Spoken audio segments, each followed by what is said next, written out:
반갑습니다. 기출문제 해설입니다. 21년도 4월 17일 날 시행된 9급 국가직 교육학 개론입니다. 내용을 잠깐 문항을 좀 분석해 볼까요? 전반적으로 보면 뭐 우리 강의 시간에 다뤘던 내용이 거의 뭐 다 나왔으니까 크게 이제 어려움은 없을 건데, 다만 몇 가지 특징만 잠깐 이제 본다고 하면, 물론 이제 문항 분석은 전체적으로 보면 우리 6가지 영역으로 되어 있어서 이제 골고루 출제가 돼서 교육 사철학에 관련된 거 3문제, 그다음에 심리학하고 이제 상담에 관련된 거죠, 요 3문제. 그다음에 요번에 이제 교육 사회학과 평생교육이 같이 되어 있는데, 여기 이제 네문항, 뭐 기존보다 약간 뭐 평생교육에 관련된 문제가 2문제가 나와서 그래도 뭐 큰 차이는 없습니다. 그다음에 교육 과정 평가, 이제 통계까지 해서 3문제, 뭐 통계 문제는 아직 올해는 안 나왔습니다. 그다음에 방법 및 공학은 뭐 항상 이제 2문제 나온다고 그랬죠. 그다음에 행정 경영은 아무래도 이제 문항수는 이제 더 많아서 5문항 이렇게 되어 있는데, 보면 몇 가지 특징을 본다고 하면, 문항의 난이도라든지 하는 측면에서 본다고 하면 그 범위라든지 하는 것은 뭐 기존의 문제하고 큰 차이는 없습니다. 다만 지금까지 한 번도 이제 출제가 안 됐던 교육 철학에서 15번 문제 교육 철학자, 물론 요거는 과거에 교사 임용시험에서 출제가 됐던 건데, 우리 이제 강의 시간에 다뤘습니다. 우리 교재에도 있고, 허스트, 그러니까 피터스하고 이제 허스트가 처음에는 지식회 형식에 입문한다 이랬다가 나중에 이제 피터스의 동의를 받아서 생각을 약간 이제 바꾼 것이 허스트인데, 말년이죠. 사회적 실제 입문한다, 뭐 이런 의미의 이제 주장을 했던 것이 이제 허스트, 요 문제가 나왔습니다. 요거는 아마 잘 안 다뤘던 경우들이 있을 건데, 우리는 뭐 했던 심화과정 중에 다뤘습니다. 그 다음에 법에 관련된 것이, 우리는 법은 동영 모의고사에서 법을 한번 전반적으로 다뤘는데, 법에 관련된 문제가 한 4문항이라고 볼 수 있죠. 11번에 학습 계좌진과 평생교육법에 규정되어 있는 거, 그 다음에 19번에 평생교육사 제도, 이것도 평생교육법, 그 다음에 이제 시행령까지 봐야 되는데, 사실 우리가 시행령까지 접하기가 좀 어려운데, 시행령까지를 알면 문제를 푸는 데는 크게 이제 도움이 되는데, 그렇지 않아도 이제 상식적인 차원에서 평생교육사 제도가 뭐냐, 이런 문제에 대한 평생교육법에 규정되어 있는 그런 내용을 알면 문제가 이제 해결이 됩니다. 그 다음에 행정에서는 아마 20번 문제죠. 재정에 관련된 거, 지방교육 재정 교부금에 관련된 문제, 아니면 지방자치단체가 부담한 교육비에 관련된 거, 그것을 총체적으로 이해하는 뭐 이런 아주 상식적인 문제가 이제 법과 관련돼서 출제가 됐습니다. 그러니까 우리는 항상 이제 법을 봐야 되는 거니까.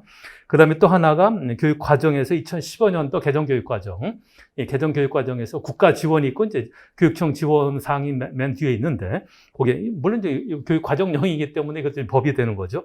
그래서 11번, 19번, 그 다음에 8번 교육과정, 그 다음에 20번, 여기 4문항이 법에 관련된 문제다. 그래서 우리는 이런 문제에 관련된 법은 뭐 다 다뤘으니까 크게 문제 푸는 데는 어려움이 없었을 줄은 이제 압니다. 그래서 우리는 강의는 이제 충분히 기초 강의라든지 심화 과정이라든지, 그 다음에 뭐 기출 문제 이런 내용을 이제 충분히 강의를 수강을 하면 문제 푸는 데는 크게 이제 어려움이 없었을 줄 이제 압니다. 여러분들이 실수를 하지 말아야 되는데, 뭐 실수도 실력이니까 가능하면 했던 우리는 실수를 줄이는 것이 점수를 높이 하는 좋은 이제 방법 중에 하나다, 이렇게 볼 수 있습니다. 가끔 이제 실수했다는, 이제 끝나고 나서 그것도 이제 실력이니까 여러분들 실력을 충분히 갖춰야 됩니다.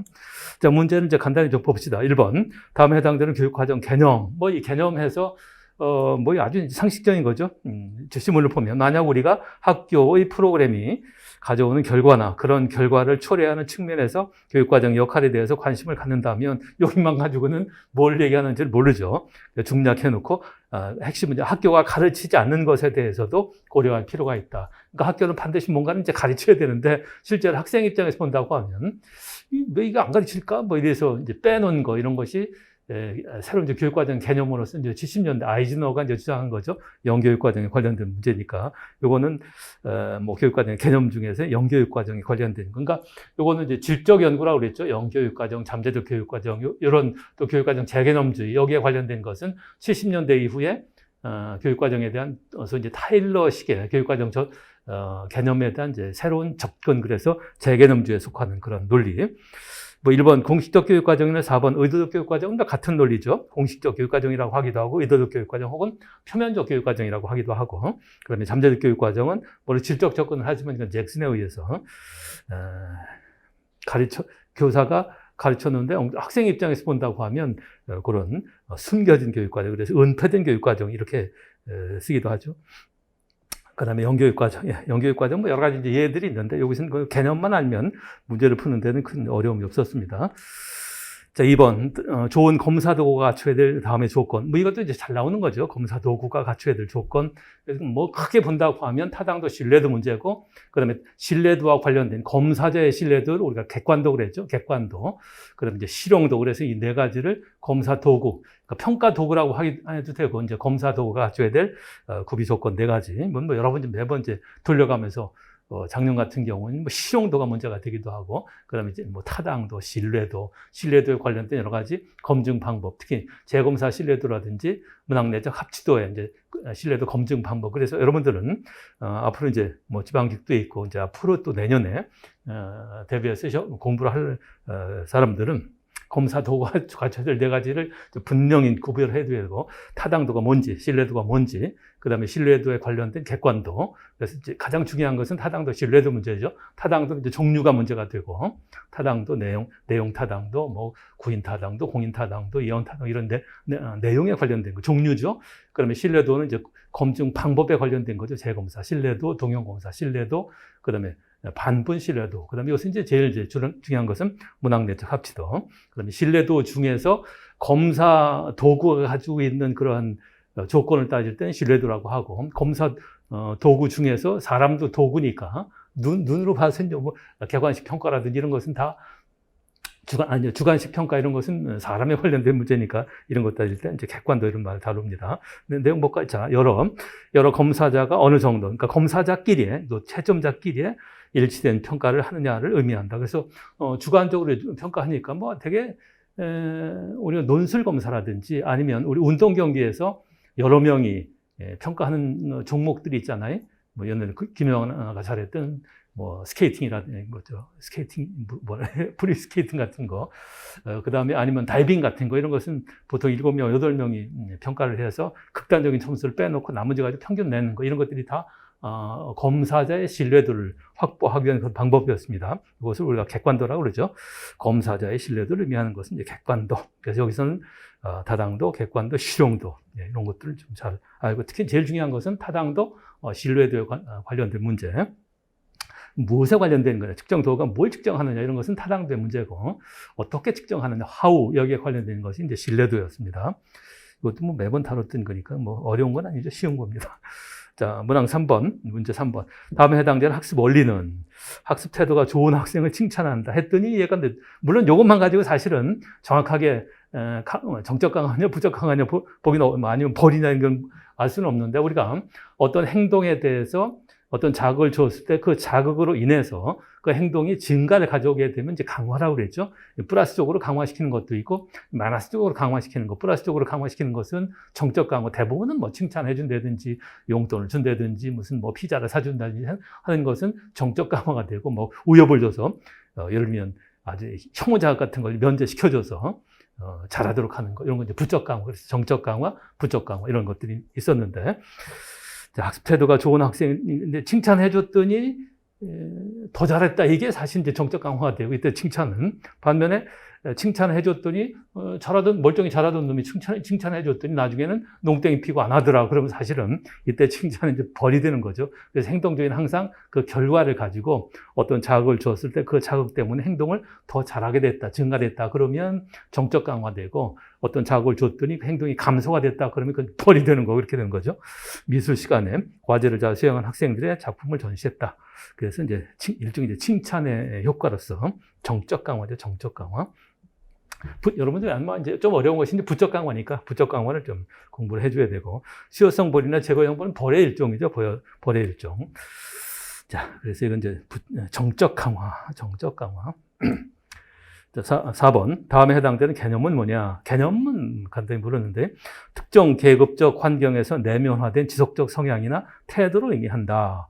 내면화된 문화 자본으로서 계급적 행동 유형과 가치 체계를 반영한다. 무르드의 문화적 재생산 이론에서 중요한 개념이 세 가지가 있죠. 문화 자본, 상징적 폭력, 아비투스. 아비투스는 헤비트, 영어로 하면 이제 헤비트라고 하는 거죠. 물론 이제 뭐 아비투스가 여기서 이제 답이 아비투스지만, 헤비트란 뜻이고 더 중요한 것은 문화자본, 이데올로기적 문화자본. 그러니까 학교는 자본주의 사회의 학교는 중상계층의 문화자본으로 명명된 그러한 문화자본을 가르치게 됨으로써 아이들 속에서 형성된 그러한 습성과 같은 거. 그러니까 중상계층의 아이들한테는 자기가 항상 접했던 그런 문화에 이제 습성화되지만 중하류계층 아이들은 자기 것이 아닌 그런 태도가 형성된다. 이런 걸 통해서 이제 자본주의 사회는 중상계층의 문화 자본이 그대로 다음 세대에 상속된다 하는 것을 이제 설명하기 위한 그런 방편으로서 브로드웨가 세 가지 개념 틀로 이제 설명을 했던 겁니다. 아비투스. 여기다가 이제 더 중요한 것은 문화 자본이라고 하는 개념이 더 중요한데 여기서 이제 아비투스를 물었습니다. 아노미 그러면 누르갱이 말했던 거죠. 누르갱이 말하는 규범이 없는 상태. 특히 산업사회가 되면 개인한테 요구되는 규범이 너무 많거나 이질적이거나 다양하기 때문에 마치 없는 것과 같은 공황 상태를 얘기할 때 아노미 그랬습니다. 아노미. 그런 이론을 비행에서 설명했던 아노미 이론도 있고 머튼이. 그럼 쿠레레 하면 쿠레레 개념을 새롭게 정립한 사람이 파이너죠. 파이너 교육 과정에서 나오고. 그럼 패러다임은 사회학에서 많이 쓰는 개념이지만 패러다임은 큰 이론적인 틀을 우리가 패러다임, 그러니까 거시적 패러다임에서 미시적 패러다임으로 객관주의에서 구성주의 이렇게 변화되는 것을 우리가 이제 패러다임, 특정한 이론적인 틀을 더 넘는 큰 틀로 우리가 얘기할 때 우리가 패러다임이라는 말을 씁니다. 토마스 쿤이 썼던 거죠. 여기서 이제 아비투스였습니다. 아비투스 4번.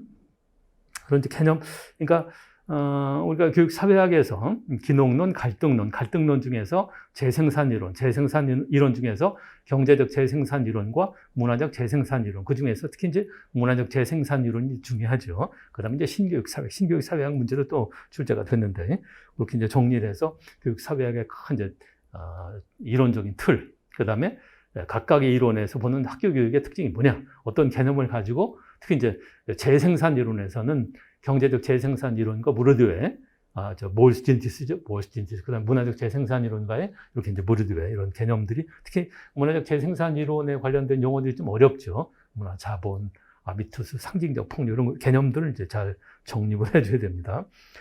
자, 4번이 되고, 자, 5번.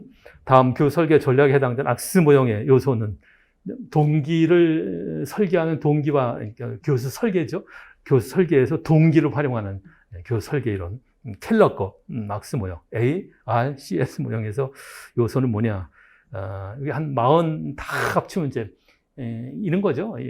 켈러라고 하는 사람은 모든 교육기관에서 학교라든지 평생교육기관이라든지 아니면 직업교육기관이라든지 했던 모든 교육기관에서 교사학습이 이루어지는 그런 상황에서 동기가 중요하다 하는 이론들은 지금까지 무수히 많은 사람들이 동기의 중요성을 이제 강조하지만 켈러는 그것을 다 이제 정리해서 도대체 어떤 요소가 동기를 일으키냐 하는 것을 처음에 4가지를 얘기했죠. A, R, C, S. 그 다음에 그 각각의 요소에 또 3가지씩. 그 다음에 그 3가지의 구체적인 전략해서 다 합치면 44가지의 이런 동기와 전략을 제시를 해서 가장 이제 대표적인 동기와 전략을 교사학습 상황에 활용할 수 있도록 이렇게 제시한 사람이 넬러가 아니고 켈러입니다. 악스 모형. 이건 여러 번 출제가 됐던 거니까. 학습에서 성공 기회를 제시한다. 요 정도 하면 성공할 수 있을 거다. 그래서 목표를 제시한다든지 평가 기준을 제시한다든지 이렇게 함으로써 학생들한테 뭔가를 이제 심어주는 거죠.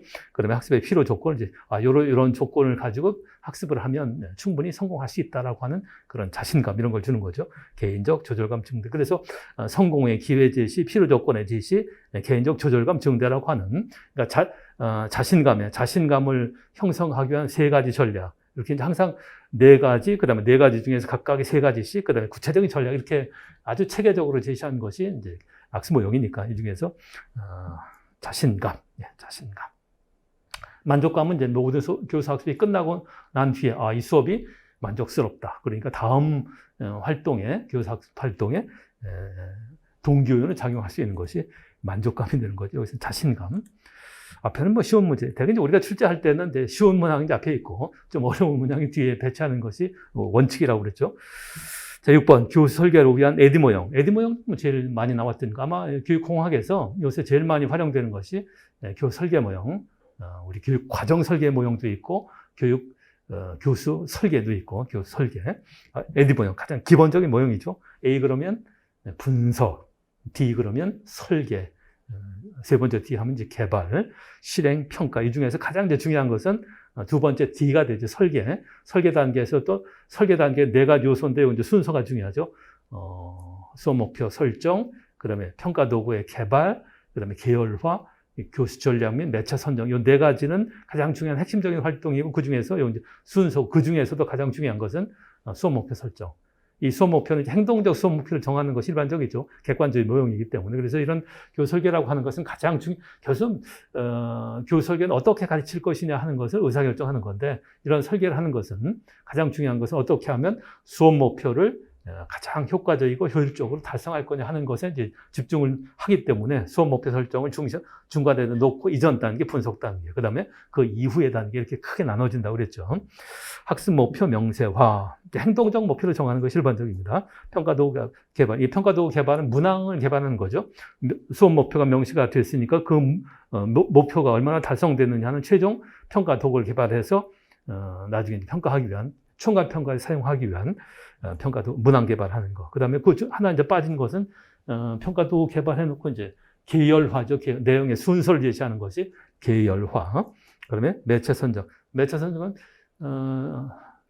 마지막 어떤 매체를 설정할 거냐 하는 것은 목표가 이제 정해지고 나서 교수 전략 및 매체 선정 단계. 뭐 요소만 물었으니까 요소는 설계. D에 해당된 디자인에 해당된다. 자, 지금 마이너라고 하기도 해서 귀인이론, 인지이론에 속하는 동기론입니다. 의하면 그 요소가 외적이면 안정적이면 통제 불가능, 이렇게 이걸 내온다고 하면 안 되죠. 이 사람은 이제 귀인 요인을 네 가지로 돼 있고, 네 가지. 이 네 가지를 이제 분석을 해서 네 가지. 그렇죠. 노력, 능력, 노력, 과제 곤란도, 운, 이렇게 해놓고, 요 네 가지로 귀인 요소, 뭐 이 밖에 여러 가지 더 많이 쓸 수 있죠. 요 중에서 능력과 노력은 내니까, 우리 학습자 안에 있으니까 이것을 내적인 요인. 요거는 과제 곤란도, 여기서 뭐 과제 난이도, 곤란도는 출제자가 이제 결정하는 거니까, 뭐 나하고 관련 없죠. 학습자가 이제 관련 없으니까 이런 것은 외적 요인이고. 그 다음에 잘 변하지 않는 거, 이건 이제 안정적이다 그러죠. 능력은 잘 안 변하죠. 능력, 그 다음에 과제 곤란도 이런 것은 안정적이고. 그 다음에 이제 제일 중요한 것은 통제 가능하냐, 통제 불가능하냐. 통제 가능한 거 이것뿐이죠. 이건 노력은 이제 통제 가능. 나머지는 통제 불가능. 그래서 이거 가장 중요한 것은 통제 불가능. 이렇게 해놓고, 여기서는 이제 외적이고, 그 다음에 안정적이고, 그럼 답이 금방 나와버리죠. 그럼 통제 불가능하다. 오는 통제 불가능한 거죠. 과제 곤란도. 과제 곤란도 또는 과제 난이도. 그래서, 이걸 뭐 이런 식으로 무슨 외적, 안정적, 통제 불가능한, 외적, 안정적, 통제 가능한 이런 식으로 해서 이 문제를 해결하려고 하면 공부를 그렇게 하는 거 아니죠. 그 네 가지 요인을 가지고 이제 분석을 해서 어떤 요인들이냐, 내적이냐, 외적이냐, 안정적이냐, 불안정적이냐, 그다음에 통제 가능하냐, 통제 불가능하냐. 제일 중요한 것은 이 이론에서, 귀인 이론에서 가장 중요한 것은 통제가 가능한 요인으로 이제 돌려서 생각을 바꿔주면 학습자들이 동기가 낮거나 성적이 낮은 결과에 대해서 어떤 요인으로 돌렸을 때 동기가 높아지나, 이게 바로 귀인 이론의 교육적인 효과니까 어떤 노력이 제일 중요하다. 물론 여기서 답은 과제 난이도겠죠. 내가 냈으면 아마 노력 이런 걸 냈을 것 같은데 과제 난이도를 냈습니다. 내다 보면 뭐 여러 가지 요인을 뭐 다른 거를 낼 수도 있습니다. 과제 곤란도, 과제 난이도. 자, 8번은 이제 교육 과정령. 이 2015년도 개정 교육 과정령, 뭐 우리 책에도 내가 일부 다뤄놨었는데 주로 이제 총론 부분에 해당되는 거죠. 교육 과정령은 총론 부분이 있고 강론 부분이 있고, 그다음에 총론 부분에는 뭐 목표라든지 그다음에 운영 방법이라든지 추구하는 인간상이라든지 이런 문제. 그래서 우리는 강론은 각 교과에 관련된 거니까 공부할 필요는 없습니다. 우리 교육학에서는 총론 부분에 해당되고, 뭐 총론 부분에 해당돼서 이제 쭉 옆에 나오고 초등학교, 뭐 중학교, 고등학교 이렇게 쭉, 그다음에 이제 그다음에 맨 뒤에 이제 이런 교육과정을 운영하기 위해서 요게 7차 교육과정부터 이런 조항이 신설이 됐던 건데 국가 지원 사항이 있고, 그러니까 지원해 주는 거죠. 지금까지는 교육과정을 이제 통제하는데 이 7차 교육과정부터는 이런 앞에 이제 총론 부분에서 이런 교육과정을 학교가 운영하기 위해서 국가가 지원해 주는 사항과 그다음에 교육청에서 지원해 주는 사항이 이렇게 이제 그런 조항이 만들어져 있습니다. 그 중에서 자꾸 이제 바뀌어서 2015년도부터 이제 시행이 되는데 그 내용 조금씩의 내용은 약간씩 추가가 돼서 올해 그러니까 작년이죠. 작년에 이제 인터넷 수업도 해야 되고 이제 코로나 사태 때문에 학생들이 못 가니까 그런 지원 사항을 교육청이 지원 사항을 하나 또 추가를 했습니다. 물론 개정한 것은 아니고 2015년도 교육과정을 개정한 것이 아니라 약간 매년마다 약간씩 추가된 사항들을 이렇게 추가해 놓기도 하고 이제 이런 게 좀 문제가 됐네. 4번 같은 경우가 8번에 4번이 이제 위에 2020년도 추가된 그런 내용입니다. 이 중에서 국가 수준의 지원사항. 그래서 이 내용은 우리 뒤에 프린트물에 보면 2015년도 개정교육과정의 국가 수준의 지원사항과 교육청 수준의 지원사항을 쭉 한번 나열해 봤습니다. 왜 그러냐면 오른쪽에 6페이지 오른쪽에 9번에 보면 교육청 지원사항 중에서 하나가 추가가 됐죠. 2020년 12월 31일에 추가된 사항이 하나 있기 때문에 내용을 더 이제 구체적으로 다뤄놨습니다. 안정적인 원격 수업을 지원하기 위해 학교의 원격 수업 인프라 구축, 그다음에 교원의 원격 교육 역량 강화 등에 필요한 행재정적 지원을 한다. 이건 이제 교육청에서 하도록 하는 사항이 추가가 됐기 때문에 그렇다고 해서 2015년도 개정교육과정이 개정된 건 아닙니다. 기존의 15년 개정 사항에 따라서 운영하되 매년 그렇게 약간 추가된 사항을 이제 집어넣습니다. 자, 1번. 학교가 새 학년도 시작에 앞서 교육과정 편성 운영에 관한 계획을 수립할 수 있도록 교육과정 편성 운영 자료를 개발, 보급하고 교원에 전보를 적게 시행한다 하는 것은 교육청 지원 사항이죠. 여러분들 가지고 있는 자료 중에서 2번 중에서 다번에 있죠. 다번에. 학교가 새 학년도 시작에 앞서 이렇게 교육청 지원 사항이다. 여기 국가 지원 사항을 물었습니다. 2번. 교과 창의적 체험 활동에 필요한 교과용 도서의 인정, 개발, 보급을 위해 노력한다 하는 사항도 라번에 있죠. 바로 밑에 있는 라번. 교육청 지원 사항입니다. 3번. 교과별 평가 활동에 활용할 수 있는 다양한 평가 방법, 절차, 도구 등을 개발해서 학교에 제공한다. 이것은 우리가 교육과정, 7차 교육과정부터 교육과정 평가라고 하는 게 있습니다. 교육과정 평가, 교육평가가 아니고 교육과정 평가는 시도교육청 평가라든지 학교 평가라든지 그다음에 학생 학력 평가 이런 걸 이제 하는 사항이 교육과정 평가인데 그러면 이런 사항은 교육청 지역교육청을 평가하는 것을 지역교육청에서 평가상을 만든다. 이거 말이 안 되는 거죠. 이제 국가적인 차원에서 각 지역의 시도교육청 평가의 지침을 만든다든지 단위학교 평가를 위한 여러 가지 지침 이런 것들을 만드는 것은 그러니까 이 내용을 다 외워두는 것이 아니라 이것도 이제 이해해서 이것은 평가라고 하는 것은 학생 학력 평가만 하는 것이 아니라 교육기관 평가, 기관 평가라고 그러죠. 각 지역 교육청을 평가하는 거니까.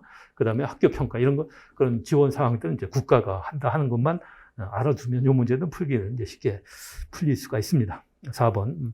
마찬가지로 여기 이제 추가된 거라고 그랬죠. 안정적인 원격 수업을 지원하기 위해 학교의 원격 수업 인프라 구축, 교원의 원격 수업 역량 강화 등에 필요한 행재정적인 지원을 한다. 이것은 이제 추가된 사항이니까 이건 이제 더 알아두길 바라고. 그래서 이 내용을 우리 프린트에 있는 개정교육과정에서 국가 수준의 지원 사항, 무슨 교육청 지원 사항을 다 외워두거나 이런 거 할 수가 없어요.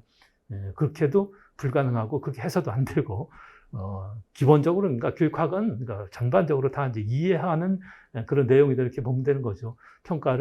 교육청 자체적으로 평가 기준을 만든다.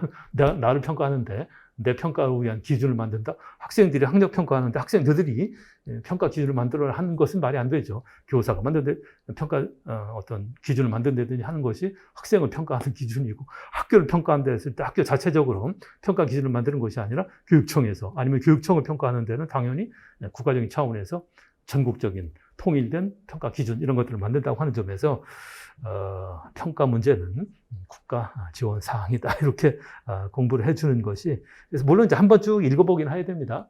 6월에 시행되는 지방직을 대비해서도 어차피 교육과정이라고 하는 것은 2015년도 개정 교육과정이니까 앞에 물론 뭐 여러 가지 내용들이 나오죠. 창의융합형 인재 양성으로 한 그런 인간 양성을 위해서 6가지 역량이 제시가 돼 있고, 그 다음에 각 이제 학교에서 운영하는 그런 방법이라든지 운영 방법, 운영 사항이죠. 특히 이제 자유학기제 같은 거 이런 것들은 그 사항이 이제 많이 추가가 됐으니까 그런 내용들을 다시 이제 확인을 좀 해줘야 됩니다. 자, 그래서 8번은 이제 3번 국가적인 수준에서의 지원사항입니다. 시도교육청 지원사항이 있고 국가적인 수준의 지원사항이 있고. 자, 9번 신교육사회학. 신교육사회학은 연구에서 발생이 된 거죠. 교육과정 사회학하고 상징적 상호작용론 둘을 합쳐서 우리가 신교육사회학을 했습니다. 그 신교육사회학은 전반적으로 연구 방법으로는 이제 질적 연구고, 특히 그 중에서 교육과정 사회학, 교육과정 사회학이죠. 교육과정 사회학은 교육과정에 관련된 문제를 사회학적으로 본다고 하는 대단히 이제 새로운 시각인데, 학교에서 배우는 아이들의 교육과정, 그래서 이제 지식이죠. 지식의 통제 과정을 본다. 지식과 통제라고 하는 책을 쓴 마이클 령이 이제 가장 대표적이고, 그 학교에서 배우는 지식을 누가 통제하느냐 하는 문제는 기능론적으로 학교 교육 과정을 보는 것이 아니라 비판적으로, 이건 뭐 갈등론이다 하는 것이 아니라 학교 교육에 대한, 학교에서 배우는 교육과 내용에 대한 비판적인 시각에서 교육 과정을 다루는 것을 교육과정 사회학이고, 그 모순점, 한계, 그다음 그런 교육 과정이 어떤 내용 때문에 왜 어떤 아이들은 이제 유리하냐 불리하냐 하는 그 학업성취된 이제 불평등 문제 이런 것들을 교육 과정 안에서 이제 찾으려고 했던 것이 교육 과정 사회학이고, 반면 이제 상징적 상호작용론은 교사와 학생에 대한 어떤 관계, 학교의 풍토, 상황 뭐 이런 것들이 학업 성취에 영향을 주는 그런 문제를 다루는 것이 신교육사회학. 그래서 신교육사회학은 아주 미시적으로, 질적 연구니까 미시적으로 교육 과정이 미시적으로 학업 성취 불평등 문제를 다루는 중요한 시각을 제공해 준다고 그랬죠. 그러니까 신교육사회학은 거의 대부분, 그러니까 신교육사회학 하면 거의 대부분 교육과정 사회학이다 이렇게 봐도 무방합니다. 그래서 어떤 경우는 그냥 신교육사회학이라고 안 하고 그냥 교육과정 사회학 이렇게 이제 이름 붙이기도 하는데, 그러다 보면 또 상징적 상호작용론이 빠져버리니까 그래서 신교육사회학 해놓고 교육과정 사회학과 상징적 상호작용론 이 둘을 이제 합치는데, 그 중에서 신교육사회학 하면 거의 곧바로 교육과정 사회학, 영국에서 발생된 교육과정 사회학, 뭐 대표적인 사람이 있죠. 이글스턴이라든지 마이클 영이라든지 번스틴 같은 사람, 이런 사람들을 주로 이제 일컫게 된다 그래요. 자, 1번 학교 교육과정 또는 교육 내용에 주목한다. 그 내용이 누구 것이냐. 그래서 내용에 관련된 통제를 묻는다고 그랬죠. 2번 불평등의 문제를 학교 교육 안에서 찾는다. 내용 속에 찾는다. 그렇죠. 3번 학교에서 가르치는 지식의 사회적 성격을 탐구한다. 당연히 사회적 성격이라고 하는 것은 계급화되어 있고 어떤 힘의 논리에서 작용한다 하는 거니까 그 내용이 누구의 통제 과정을 통해서 어떤 집단의 이해관계가 반영이 돼서 교육과정 속에 들어왔느냐. 누구는 그러다 보니까 누구는 유리하고 누구는 불리하다 이런 문제를 다루는 것이 교육과정 사회학. 4번 구조 기능주의에 기반해서, 아니죠. 기능주의에 기반이 하는 거 아니고 갈등론 아니면 비판적인 시각에서 교육의 사회적 기능을 탐구한다. 신교육사회학은 교육과정 사회학, 비판적인 시각에서 교육과정을 본다. 그것만 알면 이 문제는 이제 쉽게 풀 수가 있습니다. 이제 4번이죠. 자, 10번 조선시대 향교에 대한 설명을 옳지 않은 거. 향교. 관학이죠. 지방에 설치된 관학. 전국의 부목 군현, 지금 말하면 도시, 군, 뭐 이렇게 면, 뭐 이렇게 는 거죠. 행정부요. 그래서 한 읍에 한 학교를 설치하는 것을 원칙으로 하는, 물론 뭐 다 설치된 것은 아니지만 법적으로 원칙상 이제 그렇게 됩니다. 그래서 조선시대는 통치 이념이 이제 고려시대는 불교, 뭐 통치 이념보다 하여튼 지배적인 이념이 불교에서 유교 이념으로 바뀌었는데, 이것을 모든 만 백성들한테 유교 이념을 이제 생활 방식이죠. 이제 주제 가래 같은 거, 내가 예법들 있잖아요. 관혼상제에 관련된 그런 예법들을 모든 백성들한테 알려야 되는데, 지금 같으면 매번 이제 TV나 뭐 라디오나 뭐 전문가들이 나와서 맨날 얘기를 할 건데, 그런 통신 수단이 없으니까, 그렇다고 해서 성균관을 통해서 하는 것도 불가능하니까 각 지역에, 그렇다고 이제 서당에 살 수도 없죠. 서당은 국가기관이 아니기 때문에. 그래서 향교를 통해서 통치 이념, 유교적인 통치 이념을 만 백성들한테 보급하기 위한 그런 목적. 그러니까 이제 각 교사들도, 교원들도, 향교 교원들도 이제 국가에서 파견을 하죠. 어떤 지역에 향교가 침체됐다 그러면 그 지방의 수령을 문책하기도 하고 이렇게 했던 것이 조선시대 향교에 관련된 통치였습니다. 자, 1번 맞죠? 2번. 교관으로서는 중앙에서 파견하는 게 중에 교수나 훈도, 학장, 이렇게 있었죠. 학장. 3번. 성균관과 마찬가지로 문묘, 학당으로 구성된, 문묘는 향사기능, 제사기능이죠. 그다음에 학당은 이제 교육기능. 그래서 묘학의 구조를 갖추고 있었다. 성균관하고 똑같죠. 그래서 우리가 흔히 일명 모든 기능과 구조와 배우는 내용과 이런 것들이 거의 이제 성균관과 비슷하다고 그래서 일명 뭐라고 닉네임이 지방의 성균관이다. 지방의 성균관, 향교를. 4번. 향교 유생들은 성균관 유생들을 대상으로 거행하는 알성시, 황감제, 도기과, 사실 뭐 황감제, 도기과 이런 건 알 필요 없는데 다 이제 특별 시험이라고 하죠. 과거 시험에 우리가 과거 시험은 정시가 있고 특별시가 있는데 정시는 식년시라고 3년마다. 그러면 특별시는 무슨 이런 알성시라든지 만추 정시라든지 임금이 또 성균관에 대한 납실 때 또 성균관 학생들 대상으로 해서 보는 여러 가지 한 10가지 정도의 특별시험, 별시라고 그러죠. 이런 것들이 있었는데 근데 왜 향교 유생들이 왜 껴? 성균관 학생들은 대학이고 향교는 중등인데 대학생들이 시험 보는데 봐서 중등학생들이 와서 끼면 말이 안 되죠. 자, 향교생들은 성균관 유생들을 대상으로 거행한 알성시나 황감제, 도기과 등의 시험에 함께 응시할 수 있었다. 향교 학생들한테 이런 혜택을 줄 수가 없죠. 저 시골에 있는 경상도 향교 학생들한테 알성시 시험 볼 때 와라? 말이 안 되는 거죠. 그래서 이건 말 자체가 안 되는 건데, 1번, 2번, 3번은 이제 정답이고, 4번은 성균관 학생들만을 위한 그런 특별시험, 알성시, 황감제, 제주도에서 이렇게 감이 올라오면 나눠주고 그랬다는 게 황감제라고 하는데, 도기과, 무슨 기록하고 이렇게 주는 것 같아. 도기과. 사실 그건 황감제, 도기과 이런 거 안 필요 없습니다. 그냥 별시다. 이렇게만 알아두면 되고. 성균관 학생들을 대상으로 한 이제 4번. 자, 11번. 다음에 해당되는 우리나라의 평생교육 제도 장치. 국민의, 이것은 평생교육법을 이제 봐야 되고, 이제 금방 나와 있으니까. 국민의 학력, 자격, 이수, 결과에 대한 사회적 인정 및 활용 기반을 확대하기 위한 제도다.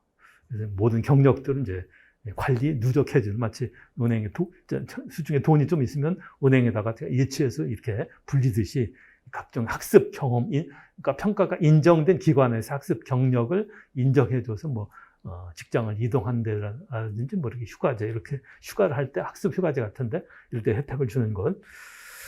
학교 교육, 비형식 교육 등 국민의 다양한 개인적 학습 경험을 학습 이력 관리 시스템으로 누적 관리하는 것은 학습 계좌제. 학습 휴가제는 유무급 휴가 주는 거죠. 일반 기업이나 이제 공무원들한테.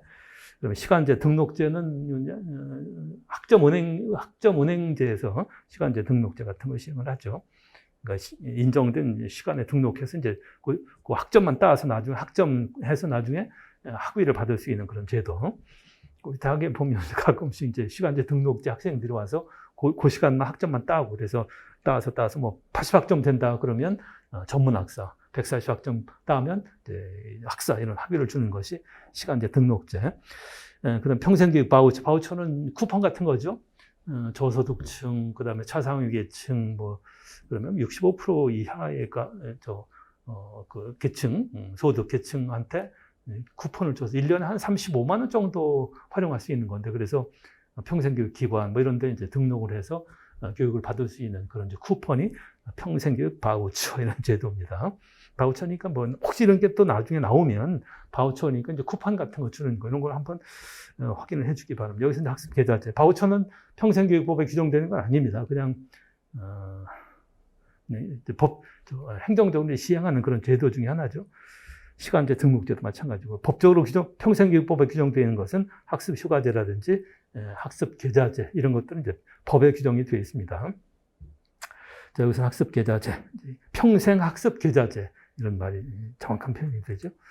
자, 12번. 다음과 같은 학교 조직의 특성에 가장 부합하는 조직 유형. 학교 조직을 보는 시각이 한 5가지 있다고 그랬습니다.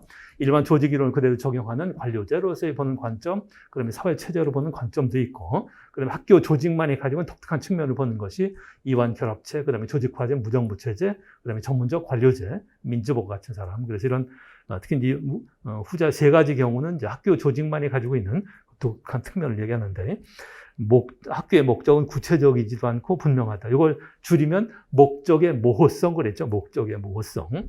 비록 그 목적이 명료하게 나타나 있다고 하더라도 그 해석은 사람마다 다르면 그것을 달성할 수단과 방법도 분명하게 제시하기 어렵다. 사용 기술의 불명료성 그렇게 정리하라고 그랬죠. 또한 학교의 구성원인 교사와 행정 직원들은 수시로 학교를 행정 직원은 아니지. 교사가 주로 이제 이동하는 거죠. 참여의 유동성 그랬습니다. 참여의 유동성. 학생들도 일정한 시간이 지나면 졸업한 학교를 떠나게 되는 3년마다 중학교 같으면 다 이제 떠나고 또 새로운 아이들이 또 1년마다 매년 충원이 되고 하나 더 추가한다고 하면 의사결정 방식은 쓰레기통 모양. 그래서 4가지 특징을 가지고 있는 것은 조직화된 무정부 체제라고 그랬습니다. 조직화된 무정부 체제. 그렇죠. 3번이네. 야생 조직과 온상 조직은 요거는 칼슨의 분류 방식에서 4가지 분류 방식 중에서 야생 조직 그러면 이제 사립학교, 온상 조직하면 사육 조직이라고 하기도 하죠. 공립학교 같은 경우를 이렇게 비유를 했습니다. 여기서 이제 조직화된 무정부 체제. 1번이 아니고 3번이군요. 3번. 그렇죠? 조직화된 무정부 체제니까. 자, 13번. 다음과 가장 관계가 깊은 이론은 뭐냐? 직무 만족과 직무 불만족은 서로 독립된 별개의 차원, 이렇게 어긋난 차원으로 되어 있다 그런 거죠. 뭐 이렇게 나오면 금방 답이 나오죠. 각 차원에 작용하는 요인 역시 별개다. 또 그렇기 때문에 동기와 전략도 달라야 된다. 직무 만족을 가져오는 요인에는 동기 요인이라고 그러죠. 성취, 책임감, 인정, 일 자체 그런 거죠. 충족되지 않으면 직무 불만족을 가져오는 요인에는 대인관계, 근무조건, 보수, 이런 거, 작업 조건 같은 거, 사생활, 이런 거 있습니다. 이런 요인들. 그러니까 요거는, 동기 이론 중에서 내용 이론에 속하는 거죠. 동기 요인, 위생 요인. 허즈버그의 동기 위생 요인. 메슬로 욕구 이론도 내용 이론이죠. 맥거리거의 엑스 이론 내용 이론이고, 헤크만이나 올드함, 직무 특성 이론. 이거는 메슬로우 거, 허즈버그 거, 그 다음에 브룸의 기대 이론 이런 것들을 합친 이론이 돼서 3가지 요인을 보는 거죠. 직무 특성과 그 다음에 심리적인 요인, 이 2가지가 상호작용해서 조직의 동기 이론의 내적 동기를 강조하는 건데, 그래서 이 3가지 요인을 이제 강조하는 것이 직무 특성 이론. 헤크만인 올드함 이런 사람들. 물론 최근의 이론이긴 하지만 아직은 이제 문제가 구체적으로 이렇게 다뤄져 있지는 않습니다. 그래도 이제 동기 이론에서 가장 중요한 것은 내용 이론과 과정 이론. 내용 이론에 속하는 것의 가장 기본이 메슬로우 이론, 그다음에 허즈버그 거, 그다음에 과정 이론에 속하는 것이 아담스의 공평성 이론 이런 게 있었습니다. 그다음에 브룸의 기대 이론 이런 것들이 과정 이론. 여기서는 내용 이론의 허즈버그, 동기 위생 이론. 1번.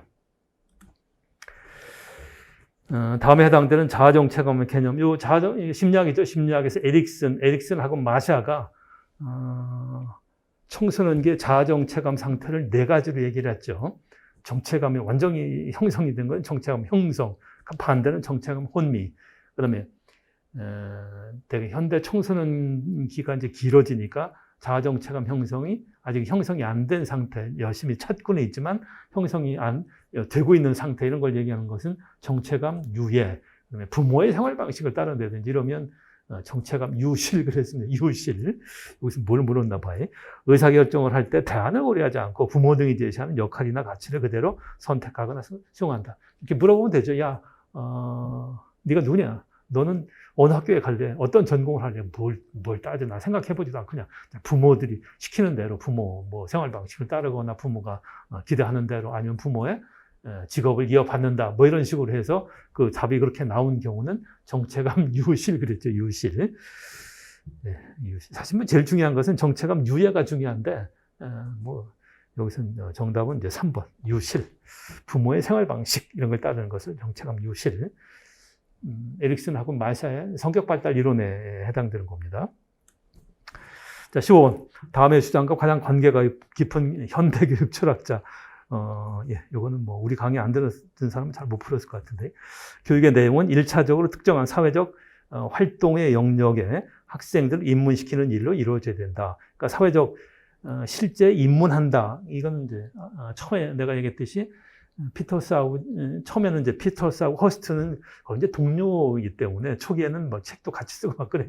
이게 개념이라고 하는 책도 같이 쓰고 그랬는데, 그래서 지식의 영식에 입문한다. 그래서 이 지식의 영식에 입문한 상태를 자유교육, 우리 이제 합리적 마음을 갖는 자유교육을 이제 주장을 해서 처음에는 같이 주장하다가 이제 나이가 들면 좀 생각이 좀 바뀌어요. 현실적이 되죠.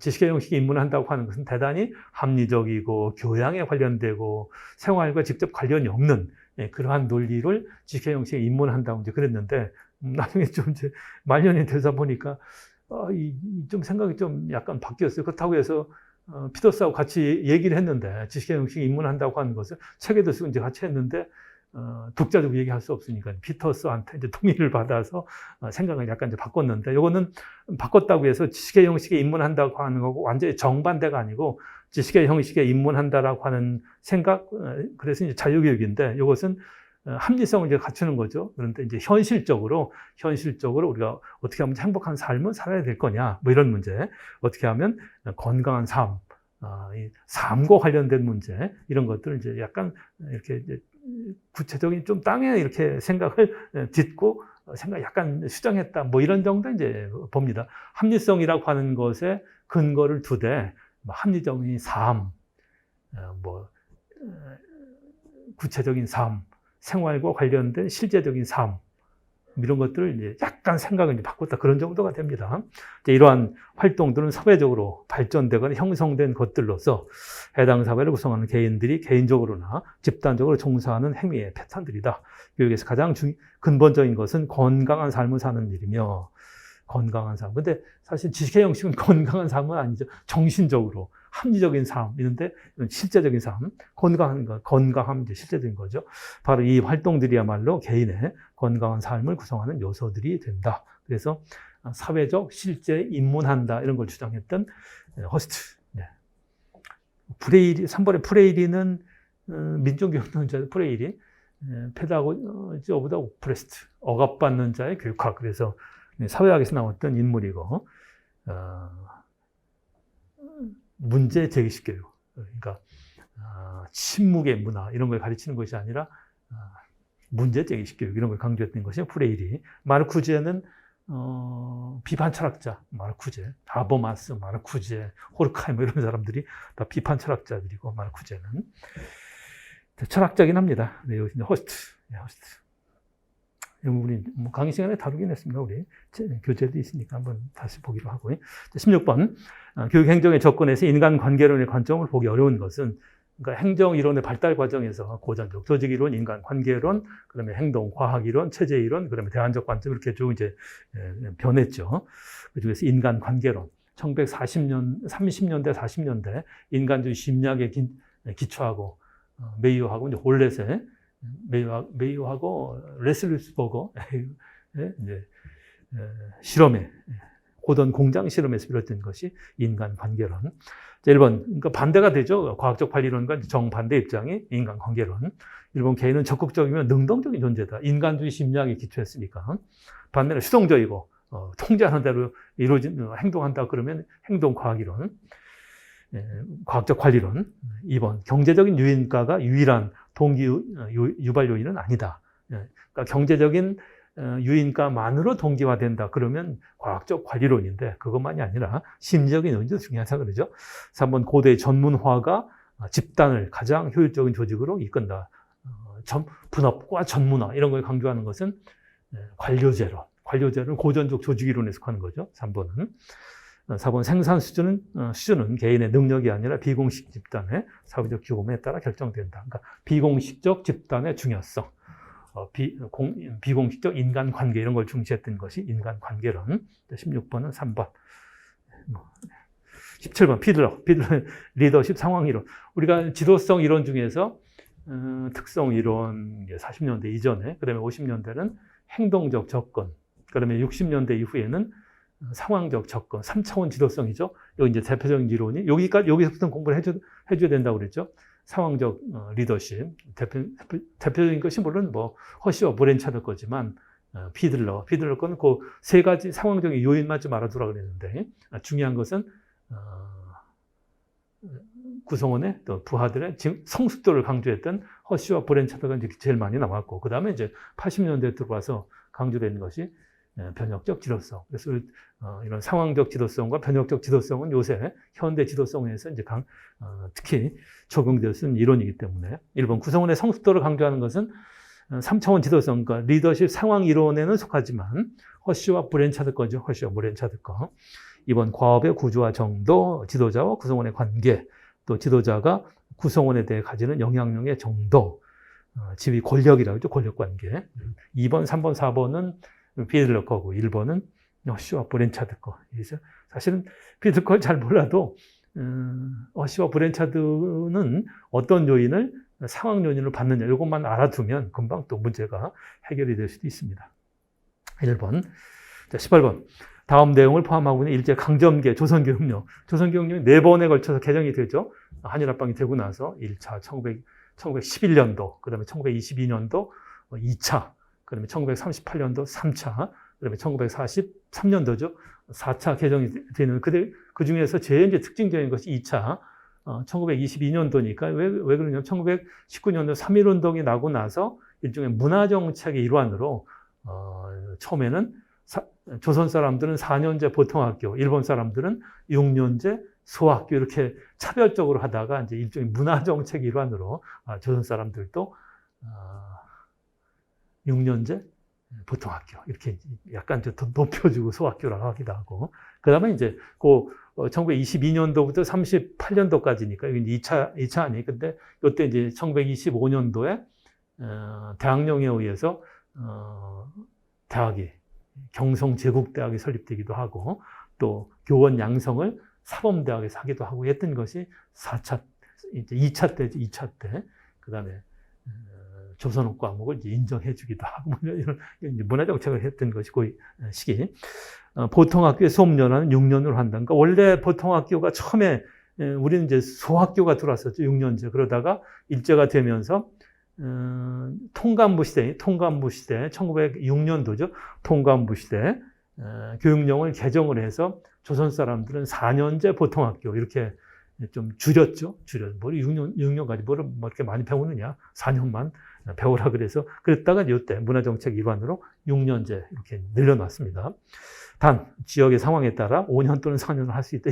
이렇게 단수 정원에서 실제로는 법적으로는 6년제 보통학교지만 실제로는 조선 사람들은 그냥 4년제 보통학교 이렇게 일제 36년을 거치면서 실제로는 그런 식의 이제 교육을 받았습니다.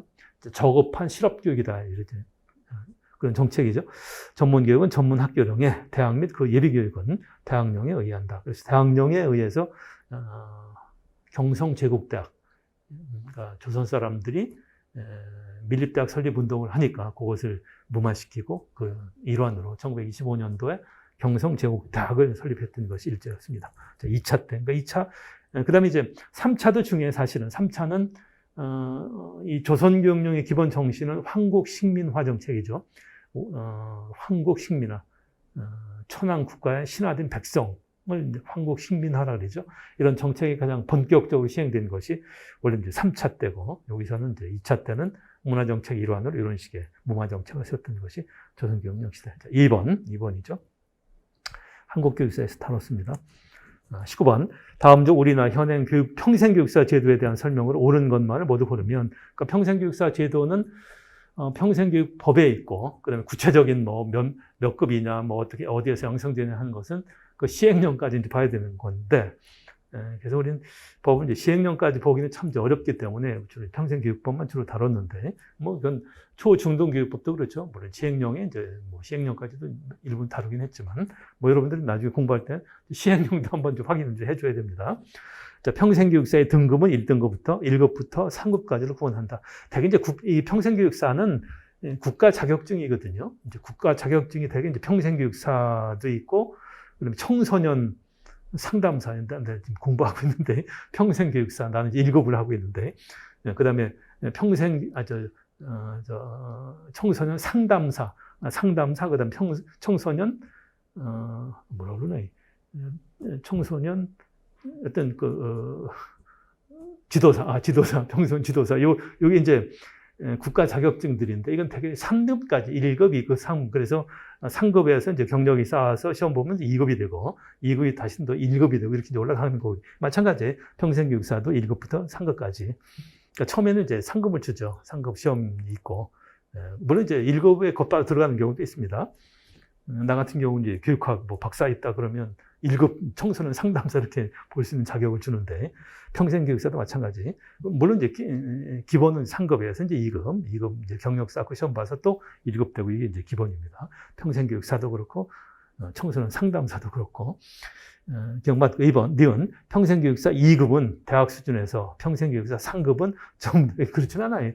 전무대든 대학이든 자격증을 가지고 있으면 그 평생교육 학점을 이수를 하면 이제 상급을 볼 수 있고, 그 상급을 봐서 경력을 쌓으면 다시 이제 2급 보고 이렇게 그런 거죠. 구체적인 방법은 우리 프린트물의 6페이지에 보면 평생교육사 등급 및 자격 기준들이 한번 보세요. 상급에서 대학 아니면 대학 수준 이상 학력을 이수한 사람은 이제 상급 시험 봐서, 그러면 어느 정도 경력을 쌓으면 또 2급, 그다음에 1급 이렇게 올라갈 수 있도록 되어 있습니다. 니은은 잘못됐죠.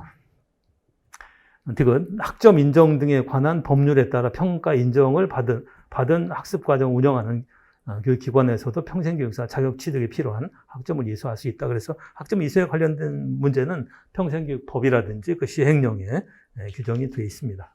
앞에 설명이 되어 있죠. 그래서 기억과 디귿, 평생교육사 제도. 이것도 물론 지금까지 한번 출제가 되질 않았는데, 우리는 평생교육법에 이제 규정이 되어 있는 내용이기 때문에 다뤄봤던 거죠. 기억, 디귿. 자, 20번. 자, 우리나라 현행 교육재정의 구조에 대한 설명으로 옳지 않은 것은 뭐냐?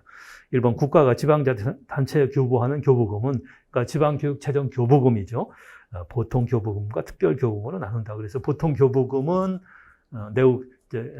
국세로 거둬들인 교육세 전액과 내국세 총액의 20.79%. 근데 요새 세금이 참 많이 걷어서 국세가 막 증가되면 법적으로 내국세 총액의 20.79%로 이렇게 법적으로 명시가 되어 있기 때문에, 국세를 많이 거두면, 그러니까 세금을 많이 거두면 지방교육 재정 교부금이 액수가 이제 많이 늘어나요. 그래서 막 2020년, 21년도에 세금을 많이 거뒀기 때문에 지방교육 재정 교부금이 많이 55조인가 이렇게 되는데, 그러니까 특별 교부금은 내국세 총액의 보통 교부금은 교육세 전액과 국세로 거두는 교육세죠. 교육세 전액과 그다음에 내국세 총액의 20.79%의 97%, 그래서 97%. 반면에 특별 교부금은 내국세 총액의 20.79%의 3% 이렇게 이제 규정이 되어 있죠, 법적으로.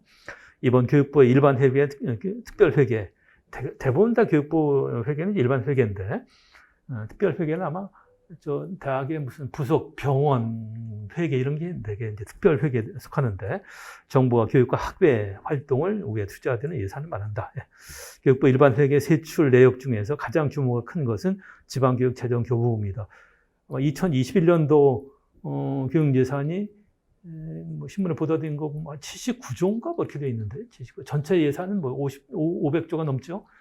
그 중에 교육 예산이 한 79조. 그 중에서 지방교육 재정 교부금으로 나가는 것이 한 55조쯤 되나요? 그러니까 한 70% 정도 된다. 거의 절대. 그러니까 이거 가지고 이제 지방교육을 이제 운영하는 거죠. 공립학교에, 그다음에 교육기관에, 시도교육청이나 연구소나 이런 것을 운영하는 비용으로 지출이 되는 것이 지방교육 재정 교부금. 맞고, 이제 4번. 근데, 최근에 오면 초중등 유치원에 관련된 비용이 좀 더 증가되는 추세이기도 하는데, 어쨌든, 지방교육 재정 교부금이 일반 회계에서 교육부의 일반 회계에 차지하는 비율이 가장 높다. 4번. 시도교육비 특별회계 세입 중에서, 특별회계, 그러니까 교육비는 특별회계에 속하는 거죠. 일반 회계로부터 이제 전입금 같은 거 중에서 가장 큰 비중을 차지하는 것은 지방자치단체 일반 회계로부터 전입금. 이 전입금은 한 세 가지쯤이 있죠. 전입금. 담배 소비세의 45%, 그다음에 지방교육세 전액, 그다음에 시도세 세금의 3.6%, 뭐 서울 같으면 10%, 그다음에 특별시, 직하시 같으면 이제 5% 이렇게 되는데, 실제로 지방교육, 그러니까 예를 들면 경기도 지역에 공립학교나 교육기관을 운영하는 비용의 전액을 우리가 따진다고 하면, 이 액수는 국가에서 오는 지방교육재정교부금, 그 다음에 국고보조 일부는 있고, 그 다음에 지방자치단체로 부담하는 것이 전입금이라고 이제 금방 얘기했던 세 가지, 담배 소비세 45%, 그 다음에 교육세, 목적세라고 그러죠. 교육세 전액, 그 다음에 시도세 3.6%. 요거 합쳐서 요것을 지방자치단체가 일반 회계로부터 이제 전입금 해주는데, 그럼 전체 지방교육 재정의 예산 전체를 본다고 하면 요 세 가지를 합쳐봐야 얼마 안 되죠. 뭐에 비스켓 정도가 된다 그래. 코끼리 비스켓. 거의 대부분 지방교육 재정을 X 전체를 차지하는 것이 중앙에서 주는 지방교육 재정 교부금. 이게 거의 시도교육의 교육비의 회계 거의 절대 다 80%쯤 되나요? 뭐 시도마다 약간 차이는 있지만 70~80%를 차지한다. 그런 의미에서 중앙에서 교육비 특별 회계의 액수가 내려오지 않으면 지방교육 자체가 운영이 안 된다. 이거는 일반 재정도 마찬가지죠. 일반 재정도 지방재정교부금법에 의해서 각 시도 자치단체 이제 중앙정부가 지원해 주는데, 원래는 가장 이상적으로 보면 지금 우리는 일반 자치하고 교육 자치가 이루어졌기 때문에, 일반 자치가 이루어진다고 하는 것은 그 두 가지죠. 인적인 자치하고 물적 자치를 해서 중앙정부가 돈을 안 주고 지방자치단체가 자체적으로 비용을 마련해서 전입해 주는 것이 일반적인데, 우린 뭐 일반 시도나 지방자치단체가 돈이 없죠. 돈이 없으니까 다 중앙에서 주는 지방 재정 교부금. 마찬가지로 교육재정도, 교육 자치가 이루어지는 거 아니에요? 그러면 예를 들면 충청도 지역이다 그러면 충청도 지역의 학교나 그러니까 공립학교죠. 국립은 이제 국가에서 주는 거니까 각 시도 교육청의 무슨 지원청의 운영비라든지 교육기관 운영비, 학교 뭐 이런 운영비는 다 원래는 지방자치단체 일반 회계로부터 전입금으로 차지해야 되는데, 이 액수가 아주 미미하다. 그러니까 이런 비용이 거의 절대 다수를 차지한다 하는 점에서 완전한 자치 이것은 불가능하다 그러죠. 중앙정부의 회계가 이제 의존되니까. 자, 그래서 20번, 이제 4번. 그래서 이건 무슨 비율이라든지 법적인 비율 이런 걸 따지는 것이 아니라 전반적인 교육재정의 구조의 성격, 이런 것들은 이제 상식적인 문제를 다뤘습니다. 그래서 이렇게 본다고 하면, 아까 처음에 얘기했듯이 이번 국가시험의 특징은 뭐 전반적으로 우리 강의를 이제 충분히 잘 듣고, 충분한 공부가 됐으면 문제 푸는 데는 그게 이제 어려움이 없지는 않았나 이렇게 이제 볼 수 있습니다. 그래서 다음에 보는 지방직 시험도 되게 지방직은 평소에 보면 국가직보다 약간 또 난이도가 약간 높을 수도 있죠. 거의 이제 7급과 거의 유사한 정도의 뭐 그런 정도 문제가 이제 되기도 하는, 작년 2020년도를 기준으로 한다고 하면, 그러니까 이런 이번에 시험의 기준에서 공부한다기보다는 그거보다는 좀 높여야 될 겁니다. 우리 심화과정 정도의 그런 수준을 높여야지 지방직의 문제를 이제 풀기가 좋지 않을까 이렇게 예상을 해봅니다. 자, 수고했습니다. 여기까지입니다.